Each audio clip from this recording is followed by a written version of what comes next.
할렐루야. 하나님 말씀 공부하는 시간입니다.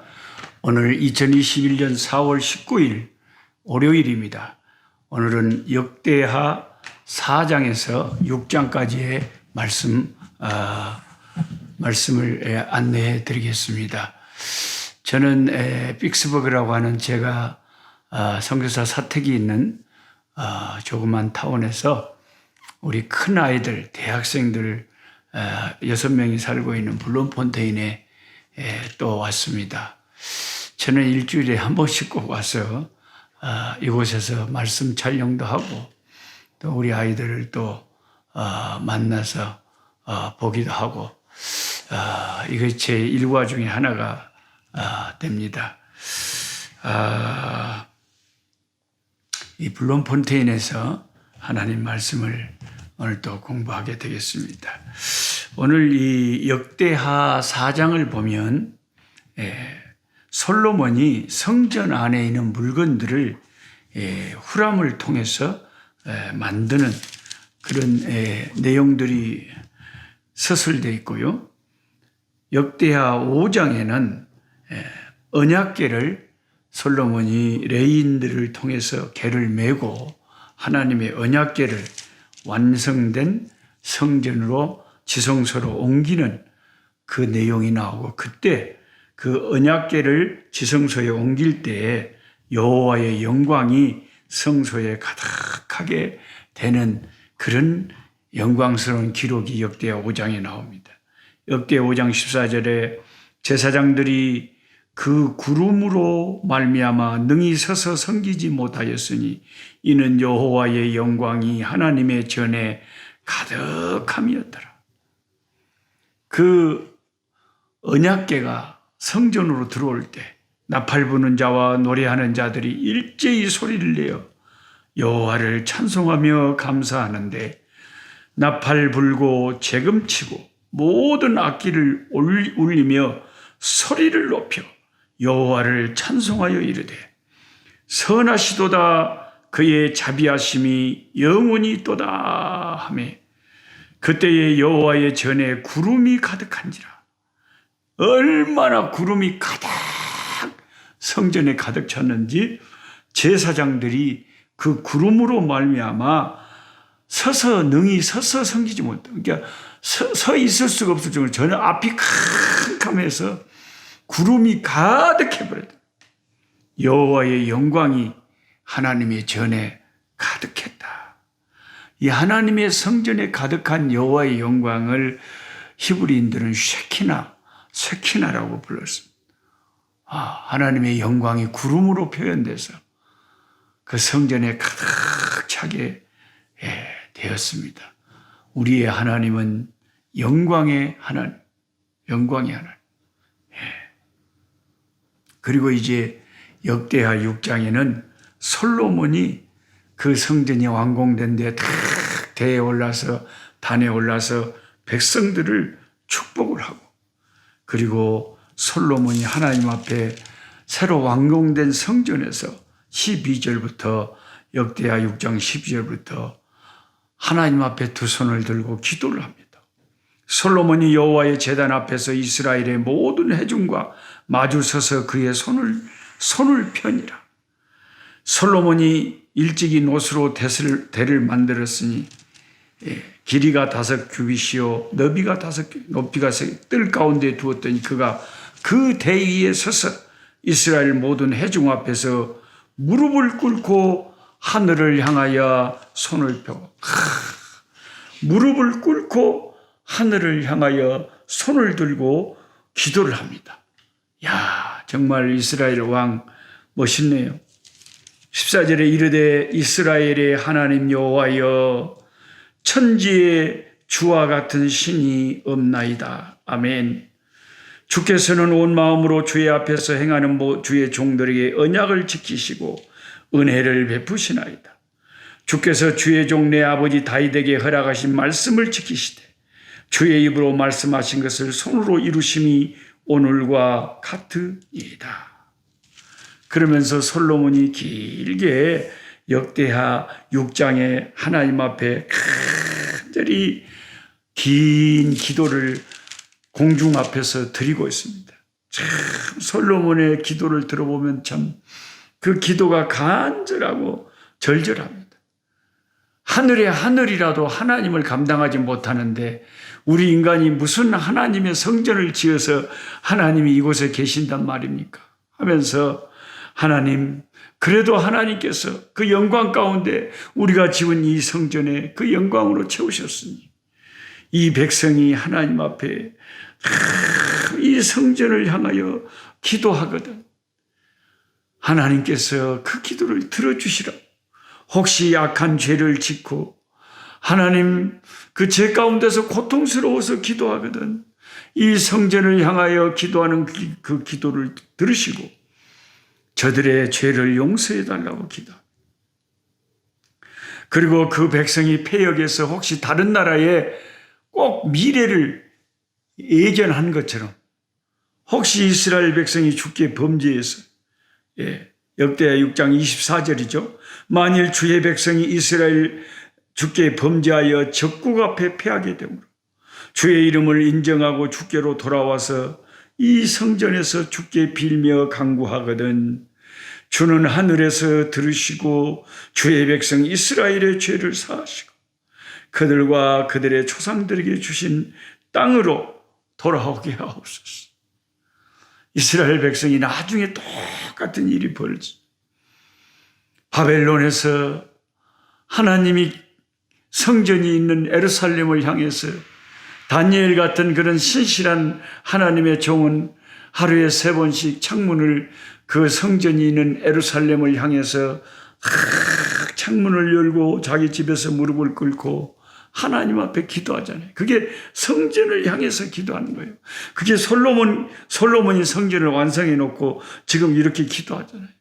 혹시 내 백성이 범죄해서 다른 나라의 포로로 잡혀가서 다른 나라의 종이 돼서 거기에서 혹시 이 성전을 향하여 기도하거든 하늘에서 하나님 들으시고 주의 백성 이스라엘의 죄를 사하시고 그들에게 주신 이 땅으로 돌아오게 하옵소서. 이 솔로몬이 성전을 완성하고 했던 그 기도가 나중에 먼 훗날 남유다가 망하고 바벨론에 70년 동안 포로로 잡혀갔어요. 그 경건한 이스라엘의 백성들이 성전을 향하여 계속 기도할 때 하나님이 그 기도를 들으시고 고레스 칙령을 통해서 그들을 이스라엘로 다시 회복하여 돌아오게 했던 것을 우리가 알고 있습니다. 그래서 모든 상황 속에서 이 성전을 향해서 이 성전 쪽을 향해서 아버지 기도하거든 하나님께서 모든 상황 속에서 저들의 기도를 들어달라고 간절히 기도하는 것이 이 역대하 6장에 제 설명을 들으시고 여러분 역대하 6장을 쫙 소리내서 솔로몬의 기도를 여러분의 기도다 생각하시고 쭉 읽으시면 와 하나님이 그렇게 놀라운 축복을 주시고 지혜를 주셨던 솔로몬이 했던 기도를 우리가 성경을 통해서 그대로 읽으면서 솔로몬의 기도를 오늘 3,000년 이상 4,000년 가까이 지난 우리가 솔로몬의 기도로 하나님 앞에 기도를 할 수가 있습니다. 그게 성경으로 기도하는 것이 그런 거죠. 이 하나님이 축복하시고 하나님이 지혜를 부어주셨던 하나님의 사람 솔로몬이 성전을 완성해 놓고 하나님 앞에 절절하게 무릎을 꿇고 하늘을 향하여 손을 들고 했던 그 기도, 그 솔로몬의 기도를 여러분 참 성경이 이렇게 자세히 기록한 것이 우리에게까지 전달이 됐으니 얼마나 큰 축복인지 모릅니다. 기도를 우리가 내 언어로 내 생각으로 기도하는 것도 당연히 필요하지만 어떨 때는 이렇게 하나님이 쓰셨던 위대한 종들이 했던 그 기도를 우리가 그대로 성경을 읽으면서 함께 기도로 동참하는 것, 이런 것이 굉장히 우리의 기도를 깊게 하고 우리의 기도를 가르쳐주고 기도를 배우게 하고 하나님의 종 솔로몬은 이렇게 기도했구나, 이렇게 기도했구나, 나도 이렇게 기도해야지 하는 기도를 배우게 될 것입니다. 제가 특별히 오늘 분량의 책에는 성전을 위해서 쓰임받은 후람에 대해서 특별히 역대하 4장에 있는 말씀을 제가 기록을 해놨습니다. 그래서 역대하 4장을 보시면 성전 안에 있는 물건들을 후람이 만드는데 그 2절에 보면 또 놋을 부어 바다를 만들었으니 지름이 10규빗이요 그 모양이 둥글며 그 높이는 5규빗이다. 그래서 지름이 5m고 오늘날 미터로 말하자면 10규빗을 2로 나누면 5m예요. 1m가 2규빗입니다. 그러면은 이 지름이 10규빗이니까 지름이 5m고 높이가 5규빗이니까 높이가 2.5m입니다. 여러분 2.5m 키로 말하면 겁나게 큰 키죠. 2.5m. 그리고 지름이 5m니까 그 물을 받는 그 용기가 얼마나 컸던가를 한번 상상을 해보세요. 여러분이 성경을 읽으면서 분명히 어떤 분이 나한테 질문을 할까 봐서 제가 미리 시방 설명을 해드립니다. 노 목사님 바다가 뭐래요? 바다를 어떻게 만들었대요? 놋으로 바다를 어떻게 다 만든답니까? 여러분이 헷갈릴까 봐서 제가 이 바다에 대해서 놋으로 부어 만든 바다에 대해서 오늘 좀 설명을 해드릴게요. 쉽게 말하면 하도 물이 허벌나게 많이 담겨가지고 사람들이 본게 웜에 바다 같네 그래가지고 이름을 바다라 그러는 거지 실제로 그냥 그 대서양 바다 그런 바다는 아니고요. 그 물을 받을 수 있는 그 놋대야가 오늘날로 말하면 세숫대야가 이렇게 쬐깐한 세숫대야가 아니라 어마어마하게 큰데 얼마나 크냐. 지름이 5m, 높이가 2.5m 그걸 둥글게 이렇게 솥단지처럼 만들었으니 여러분 솥단지라도 지름이 5m 되고 높이가 2.5m 되는 솥단지면 물이 얼마나 많이 들어가겠어요. 어마어마하게 물이 들어가죠. 엄청난 물이 들어가죠. 그래서 그걸 놋으로 만든 바다라 그랬다니까요. 그러니까 이 성경을 읽으시면서 저랑 같이 이렇게 성경을 공부하신 여러분들은 이게 성경 교사가 여러분에게 설명을 해주니까 그 말인갑다 하고 이해를 하지만 혼자서 성경을 읽으시거나 그냥 성경을 노트에 쓰기만 하시는 분들은 안 읽고 안 쓰는 것보다는 낫지만은 공부를 구체적으로 안 하면 바다를 만들었다. 뭔 바다다. 한번 감이 안 잡히는 거예요. 이 놋바다에 대해서 오늘은 확실하게 여러분이 그냥 딱 알아버려야 돼요. 여러분 그림 그리라 그러면 이제 그릴 수 있겠죠. 우리가 세숫대야가 있잖아요. 놋으로 만든 세숫대야인데 얼마나 크냐? 지름이 5m, 높이가 2.5m. 그래 이렇게 동그랗게 솥단지처럼 만들어서 거기다가 물을 부었으니 얼마나 많은 물이 들어갔겠냐 이 말이죠. 그 주위는 30규빗 길이의 줄을 두를만 하다. 30규빗이니까 메타로 말하면 15m잖아요. 15m의 줄을 이렇게 삥 둘러서 두를 정도면 얼마나 큰 솥단지냐 그 말이에요. 엄청나잖아요. 그러니까 놋바다다 그랬다니까. 그러니까 놋바다다. 그 아래에는 돌아가면서 소 형상이 있는데 각국에서 소가 10마리씩 있어서 바다 주위에 둘려 소는 바다를 보았는데 두 줄로 부어 만든 그 황소가 큰 황소가 그 솥단지를 밑에서 받치고 있는 거예요. 아따 보기에 멋있겠죠. 조각으로 말하면 10마리의 소가 하나의 솥단지를 쫙 받치고 있어요. 엉덩이가 안으로 들어가고 머리가 밖으로 나오고 쫙 이렇게 받치고 있어요. 엄청 그러면 여러분 이 성경을 제 설명을 한번 듣고 다시 한번 읽어보세요. 그 노 목사님 대차 설명을 듣고 보기에 겁나게 컸겠네요. 요렇게 우리가 큰 오래된 나무를 아프리카의 엄청 큰 나무라도 이렇게 사람이 이렇게 한 사람이 안을 수 있을지도 못할 어마어마한 큰 나무가 있지만 15m의 둘레라면 여러분 상상이 되죠. 그렇게 큰 솥단지에다가 물을 집어넣었단 말이죠. 엄청납니다. 예. 제사장이 그러면 이 용도를 뭔 물을 그렇게 성전에다 그렇게 바다처럼 많이 담아놨냐. 제사장이 자기 몸을 씻는 용도로 그렇게 많은 물을, 예. 제사장들이 많잖아요. 하루에도 뭐 수백 명의 사람들이 와서 제사를 지내야 된다면 얼마나 많은 또 제사장들이 섬겨야 되겠어요. 그러니까 물이 많이 필요했겠죠. 45톤이나 되는 엄청난 양의 물을 저장을 했는데, 그래서 사람들이 그 물을 보고 바다라고 불렀죠. 가만히 여러분 이 성경을 읽으면서 잊지 마셔야 될 것은 이 45톤이나 되는 이 노대야의 물바다에 여기다가 물을 길러 날라야 됐던 사람들을 생각해 보세요. 그 사람들이 느디님 사람들이라고요. 장작 패고 물 길러 날랐던 사람들이 많이 있었는데요. 먼 거리에 실로암 못 같은 데나 가서 어디 저 연못에 가서 생각을 해봐요. 한 번 물을 사람이 이제 물 대야에다가 물을 담으면 얼마나 담겠습니까? 그걸 물을 담아가지고 길러 날라야 했던 그 사람들의 수고가 얼마나, 한 번에 30리터 정도 물을 담으면 겁나게 무겁겠죠?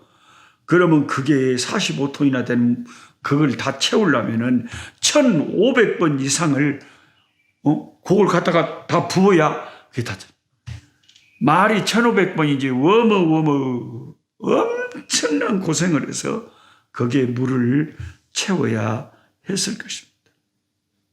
말도 못. 그 다음에 또 6절에 보면 그 바다 말고 또 뭐가 있었냐면 물두멍 10개가 있었겠어요. 물두멍이 또 있었어요. 특히 여러분이 성경을 읽으시다가 물바다가 나오고 물두멍이 나오고, 그러니까 이것도 뭐다냐. 물두멍은요 얼마나 그것도 큰지 한 개당 0.9톤 약 1톤 정도의 물이 담겼는데요. 이 물두멍은 용도는 희생 번제물을 씻기 위한 것이었습니다. 양을 데리고 왔잖아요. 그럼 양을 깨끗이 물로 씻어야 돼요. 그러니까 하나의 물두멍에 1톤 가까이 되는 물이 다 들어가 있는데 그게 10개나 돼요, 물두멍이. 거기에서 수백 마리의 양들을 깨끗하게 칼칼이 씻어갖고 그걸 해가지고 그 하나님 앞에 제사를 드렸단 말이에요. 잡아서. 그냥 더러운 것을 하나님 앞에 드리지 않았어요. 하나님 그렇게 깨끗하신 분. 그리고 그 물두멍의 물은 성전 뜰을 청소하는데도 사용이 되었다고 합니다. 여러분 이런 것을 알고 이제 여러분이 역대하 4장 1절부터 쭉 이렇게 6절까지 바다 물두멍을 읽으면 와, 하나님이 너무나 깨끗하신 분이구나. 너무나 얼마나 제사장의 몸을 수없이 씻어야 되고 제사 드릴 그 제물들을 얼마나 깨끗하게 씻어야 되면 봄에 그 느디님 사람들 장작 패고 물 길른 사람들 어마어마하게 동원돼 가지고 그 바다와 같이 일컬어질 정도의 그 많은 물을 다 갖다 부어서 물을 채울 때 그 사람들의 수고가 엄청났겠구나. 우리가 보통 오늘날 생각하는 그 성전 생활과 구약의 실제 성전 생활은 이렇게 뭘 조그만 여러분이 알고 지식을 가지고 성경을 읽으면 와, 그 당시에 성전을 섬기는 사람들이 엄청났구나. 물 하나만 길러다가 나는 것도 보통 일이 아니었다. 엄청난 일이었다. 그런데 사실 우리가 성경을 읽으면 그 물 길러다가 날렸던 사람들의 이야기는 거의 모르고 살잖아요. 오늘날 우리가 교회가 어떤 교회 하면 아따 누구 목사님, 유명한 목사님 정도는 알지만 그 교회에 이름 없는 성도들 우리가 어떻게 다 합니까? 그런데 하나님의 교회는 하나님의 이 교회는 이름 없이 안내하고, 이름 없이 주차하고, 이름 없이 식당에서 일하시고 설거지하고, 이름 없이 주일학교 어린애들 붙잡고 씨름하고, 그 더운 여름에 여름 성경학교 한다고 땀을 펄펄 흘리면서 섬기고, 그 성전 깨끗하게 청소하고, 하여튼 우리가 그 교회에서 다 기억하지 못하는, 오직 하늘의 하나님만 기억하시는 그 수많은 사람들의 수고로 주님의 교회가 다 이렇게 운영이 되고 진행이 되고 있다는 것을 우리는 잊으면 안 됩니다. 저는 요즘에 나무만 보면 나무 뽑아다가, 오늘도 또 나무 캐갖고 왔습니다만 나무 캐갖고 왔습니다. 그 나무를 캐다가 주변에 그냥 들이나 산으로 가서 나무만 있으면 캐는 거예요. 캐갖고 이제 그 사설 보고 황량한 우리 개척교회에 가서 교회 주변에다가 나무 심는 게 그렇게 마음이 나는 기뻐요. 하나님의 교회가 황량한 곳에 있으니까 나무가 심어지고, 그럼 얼마나 주의 종이 기분이 좋습니까? 그런데 주중에도 종일 가서 그 나무 심고 밤늦게 오면 그 가난한 이 흑인 성도가, 내가 지금 첫 교회라서 몰라요. 그분이 우리 교인인지도 몰랐어요. 그런데 제가 나무 심는 모습을 보더니 떡 와가지고 큰 물통에다가 물을 받아갖고 이제 나무에다가 물을 주는 거예요. 그래서 내가 목사님한테 제 양반이 우리 교인이냐 한 게, 우리 교회 나온대. 그리고 그 교회가 되기 위해서 참 많은 손길들이 그 우물을 파주시고, 우물을 파는데도 참 재정이 많이 들었지만, 이제 그 판 우물을 이렇게 전기가 있어야 펌프가 이렇게 올라와서 이 물을 우리가 먹을 수가 있는데, 전기를 하려니까 이제 또 솔라 시스템, 이거 이제 태양열을 또 장치하는데 우물 파는 것만큼 또 500만 원 이상이 들어야 된다고 하니까 큰 용량의 솔라 시스템이 갖춰야 돼요. 그것도 없어가지고 우물 파준 그 목사님한테 솔라 시스템이 있어야 된답니다. 그랬더니 그 목사님은 내가 우물 파주는 데까지는 했지만 솔라 시스템은 나는 모른다. 연락이 없어요. 그래 하나님께서 또 다른 손길들, 매일같이 까마귀 같은 사람들이, 어떤 분이 10,000원도 보내주고, 어떤 분이 20,000원도 보내주고, 30,000원도 보내주고, 그런 거 다 성도들이 그걸 모아서 솔라 시스템을 더 해가지고 이제 물이 펑펑 나오니까 동네 추장도 부부도 와서 확 물떡하고, 우리 교회는요 매일 사람들이 줄을 서 있어요. 물 들어온 사람들. 요한복음 4장에 수가성 우물가에 여인이 물 들어왔다가 예수님 만나서 은혜 받았잖아요. 그래서 우리 교회 그 가난한 동네 사람들이 물 들어와서, 우리는 볼 때마다 우리 목사님 사모님 다 전도하는 거예요. 교회에 나오세요. 주일날 몇 시에 예배 시작입니다. 그분들이 물 들어가면서 말이 났다나, 예, 알겠습니다. 자기들도 미안하니까. 그 물이 비싸거든요. 생각을 해보세요. 우리가 자기들이 공사를 해야 되면 물이 필요하잖아요. 세멘트하고 샌드하고 이 모래하고 뭐 해서 막 섞어갖고 뭘 하려면 물이 필요하잖아요. 근데 물이 있어야 될 거 아닙니까? 근데 그 물을 파는데 우리도 예배당 공사하면서 계속 돈이 많이 들어갔어요. 물값만 해도 어마어마하게 드는 거예요. 근데 공짜로, 무료로 온 동네 사람들을 다 그냥 물을 퍼가니까 아주 교회가 앞으로 100년 동안은 마을 사람들에게 공급할 물을 하나님께서 많은 한국의 교회와 성도들의 손길을 통해서, 이렇게 교회를 통해서 말씀도 전파하고, 가난한 커뮤니티, 가난한 공동체 그 주변 마을도 섬기고, 너무 좋아요. 그래서 이렇게 하나님의 교회가, 선교가, 복음이, 성전이 이렇게 운영되고 진행되고 하나님 일이 되려면 이름 없이 빚도 없이 수고하는 그 수많은 사람들의 헌신과 땀과 눈물과 기도로 하나님의 나라가 일궈진다 하는 것을 여러분이 아셔야 된다는 겁니다. 그리고 오늘 제가 책에도 적어놨지만, 후람이라는 사람은 아까 어제 우리가 성경 공부할 때 나온 후람은 두로 왕 후람이었고, 역대하 4장에 나와서 11절에 후람이 또 속과 부삭과 대접을 만들었더라. 후람이 솔로몬 왕을 위하여 하나님의 성전에 할 일을 마쳤다면서 후람이 성전에 필요한 모든 기구들을 만들었는데, 이 사람이 16절에는 후람의 아버지가 솔로몬 왕을 위하여 노수로 만들었다 그러는데, 이 16절에 나오는 후람의 아버지하고 11절에 나오는 후람하고 같은 사람으로 성경학자들은 추측을 합니다.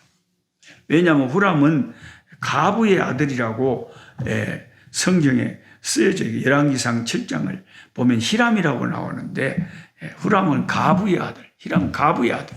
후람이나 히람이나 같은 사람의 이름, 발음만 틀리죠. 가부의 아들이었지만 아버지가 두로 사람으로 대장장이었는데, 근데 이제 결혼했는데 남편을 잃었어요. 근데 자식 하나 히람을 키웠어요. 근데 히람이 아버지에게 배운 그 기술, 대장장이 기술이 능통해가지고 하나님의 성전에서 크게 쓰임받고 솔로몬의 성전에 안에 필요한 기구들을 다 만들었다. 하나님께서는 오늘날도 주님의 교회가 되어지고 하나님 나라가 이루어지기 위해서 히람과 같은 참 그 하나님을 위해서 쓰임받을 수 있는 은사가 있는 사람들이 참 보면 많아요. 참 보면 많아요. 그래서 어떤 분은 성가대로 섬기고 교사로 섬기고 다양한 은사를 가지고 교회에서 히람처럼 쓰임받는 종들이 많이 있습니다. 성유알 같이 많은 히람 같은 쓰임받은 종들이 교회 안에 많이 가득할 때 하나님의 나라는 왕성해지는 것입니다. 아버지 하나님 감사합니다. 오늘 역대하 4장, 5장, 6장 너무나 은혜스러운 꿀송이 보약 같은 말씀을 저희들이 읽었습니다. 공부하고 큐티했습니다. 아버지 솔로몬의 그 장대한 아버지 무릎 꿇고 하늘을 향하여 하는 그 기도가 지금도 귀에 메아리처럼 들려옵니다. 그리고 히람처럼 그렇게 성전에서 자기의 기술을 하나님의 교회와 성전과 복음을 위하여 참 보람있게 아버지 봉사하고 쓰임받았던 종을 봅니다. 그리고 놋바다 그 물두멍 그 많은 성전에 필요한 그 물을 길어다 날렸던 아예 우리가 잘 기억도 못하는 수많은 무명의 사람들의 희생과 헌신 때문에 성전의 역사가 아버지 이루어졌고 하나님의 제사가 드려졌고 하나님의 일들이 이루어져 갔음을 봅니다. 오늘날도 하나님 교회가 이루어지고 하나님의 또 복음과 선교의 역사가 이루어지는데 수많은 이름 없는 사람들의 아버지 그 무명의 헌신과 눈물과 섬김과 아버지 바침이 있습니다. 저들의 수고를 기억해 주시고 사람들은 기억하지 못할지라도 하나님 아버지 하나님 물 한 잔 대접한 것까지 기억하고 갚아주마 약속하신 주님 그 약속 꼭 이루어 주실 줄 믿사옵고 우리 주 예수님의 이름으로 기도하옵나이다. 아멘.